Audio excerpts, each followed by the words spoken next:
Okay guys, what I'm gonna do now is fill in this foldable on the point, line, and plane like we talked about yesterday, and it's gonna add two things, the line segment and opposite rays. I gave you a purple copy of this yesterday in class.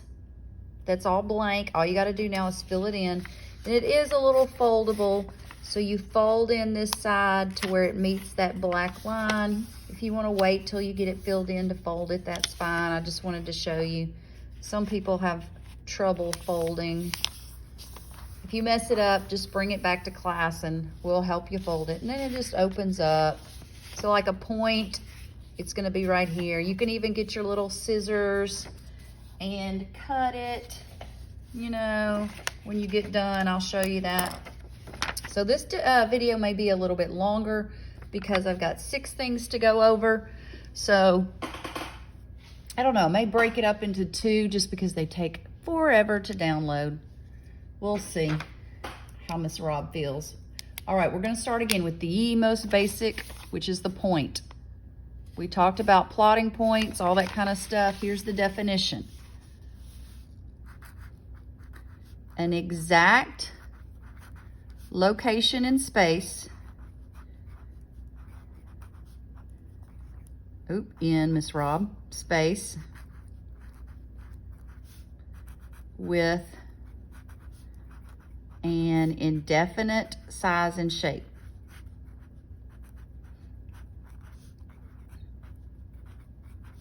Even though we put a point on our picture when we want to make a football or an owl or anything else we're going to connect the dots and make, in reality, it doesn't really have any size or shape. Now the illustration, how it's drawn, you put a point and then any capital letter. I'm going to put an R for Robertson, of course. And when you name it, when you read a question on a test or on the LEAP, it's going to have a point and then the letter R, or it might say point and then R. So a point is the most basic of all the shapes in geometry. Once you have points, you can put them together, connect them. You can make lines, planes, all kinds of stuff. Ooh, look then what we have. A line. I'm gonna go across, guys, to line right here, because when you have 2 points, you have a line. An object with no thickness. Oop, there's a joke there. I'm not going to go there. That extends indefinitely in both directions. Remember, that's why it's got the little arrows on the end, because it keeps going in both directions, each direction. So you remember, it's just like this guy. You only need 2 letters to name it. It does not matter how many letters are on there. You only need 2, just 2. He's one of my favorite people from last year. I'll know if you watched it because you'll ask me who it was. I'm still just going to pick 2 letters. You go forward. You can put S in, but you have to put the little arrow symbol on top. You can go backwards. MS. You can put NS. Anything like that, but no matter how many letters are on there, you just pick 2. That's it. Trust me. All right. Then we're going to look at the ray right here. Remember, a ray is exactly like an arrow from the Hunger Games, or like the hands on a watch or a clock. It is just part, just a little pieces part of a line. Consisting of one end point. So it's only going to have one little point on one end and extending indefinitely, infinitely, forever and ever in the other direction.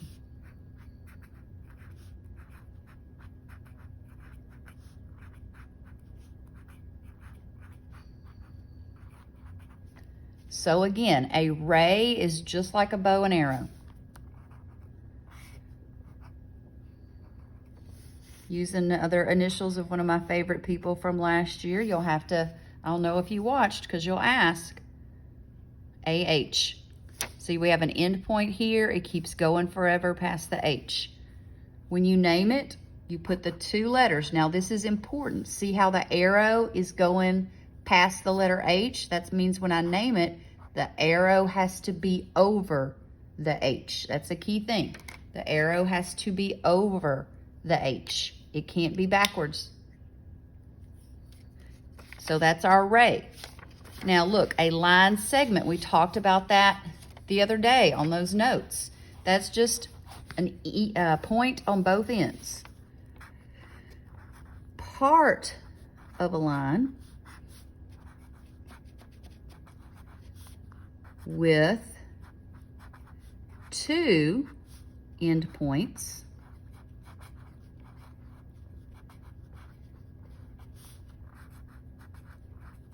and all the points in between.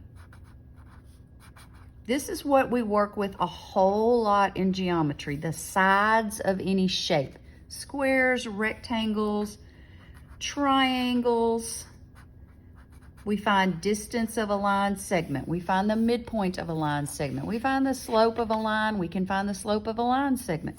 But it has a point on each end. Who else was one of my favorite people? We'll put that right there. Now you see, this had arrows on both ends because it kept going in both directions. This only had one arrow because it only keeps going in one direction. This guy doesn't have any arrows, so when I name it, it doesn't get any arrows. And again, it doesn't matter how many points you put in between, you just use two letters. That's it. Just two. That's usually the biggest thing. Students want to put every letter on the planet. Just two. All right. So we've done point, line, ray, and line segment. Now, opposite rays are going to be really important. We're going to study something called a linear pair. And let me tell you right now, it is in every single unit, chapter for the entire year, except for circles. I'm telling you, we use it in every single chapter. So you got to know about opposite rays so that you know about linear pairs. It's that important. Rays that share, sharing is caring, a common endpoint.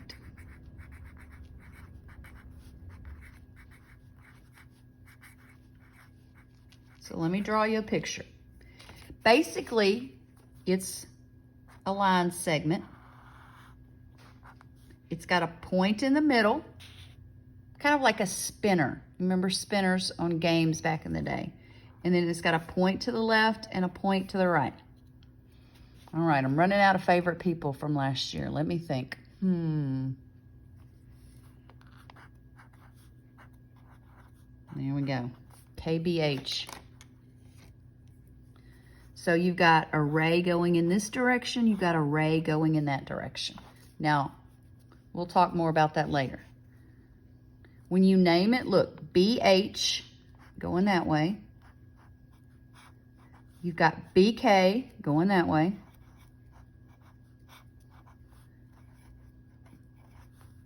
Are opposite rays. You're more than welcome to abbreviate. All right, we're on our last one. The plane, the plane. Any flat surface is a plane. This sheet of paper is a plane. Your desk is a plane. The surface, the screen of your phone is a plane. A flat surface that continues.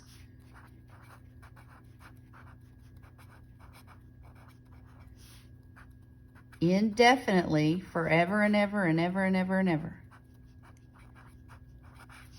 In all directions, because it's not just going left and right, it's going all 4 directions. And remember, we said that we make it look like a parallelogram, a 4-sided figure when we draw it. And you have to have at least 3 points when you name it. So there's 3 points right there.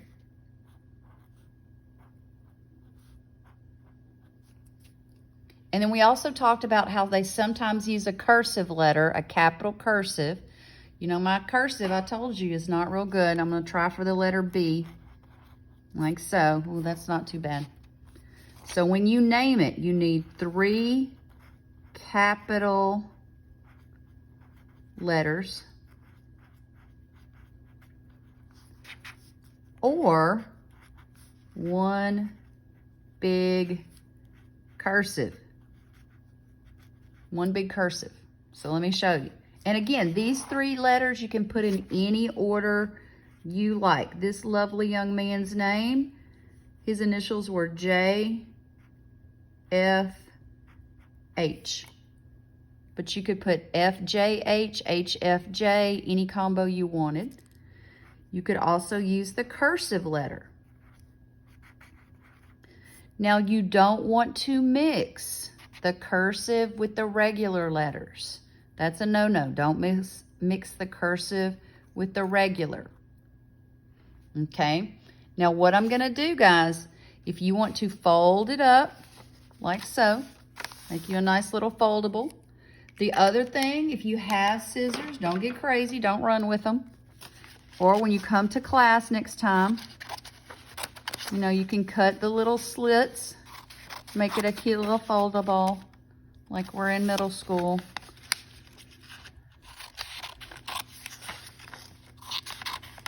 Voila. But I'm going to post another quiz. Use this. And this one's the real deal. I might even give you 2 chances on it. I don't know. Right there. So go and take your quizzes. Bye.